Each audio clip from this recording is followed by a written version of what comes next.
This is the story of an amazing boy who grew up in the fields of Kansas, in a little town called Smallville. Before there were big hits for the CW like Arrow, Supergirl, or The Flash, there was a little show called Smallville. The story of the last son of Krypton who crash lands on Earth in a small town in Kansas and becomes the worldwide icon known as Superman! Developed for television by Alfred Gaw and Miles Miller, Smallville originally premiered on the WB on October 16, 2001. At a time when the WB consisted of whiny teen girl angst and scene-stealing soundtracks, the show was a massive success, concluding 10 years later in 2011 with a whopping 218 episodes.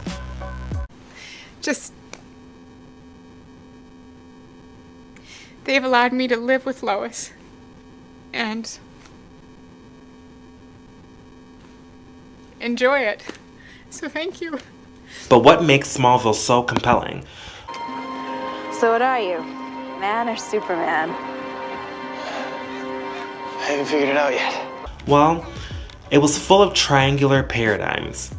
Clark, his love interest Lana Lang, and her famous kryptonite necklace, which is arguably the show's most beautiful metaphor, and his friend and doomed-to-be nemesis Lex Luthor. Superman's inherent good nature derives from the paradigm that is his family.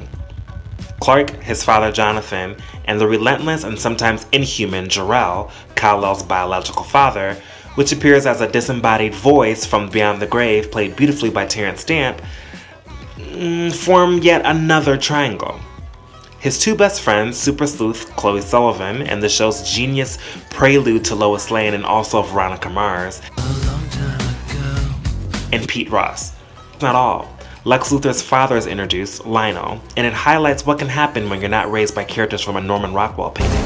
Wouldn't want to miss how it all turns out. The show begins with Clark simply longing to be normal. He views his powers as a curse and wants to fit in, a theme most teens can relate to. He later begins to embrace his powers, in secret of course.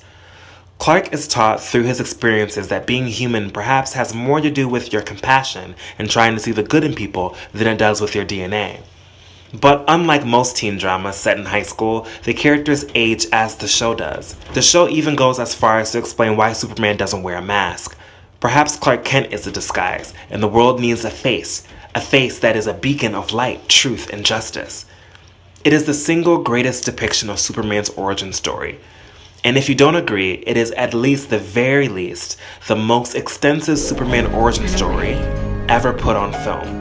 And it has undeniably opened the door for the DC television golden age of today.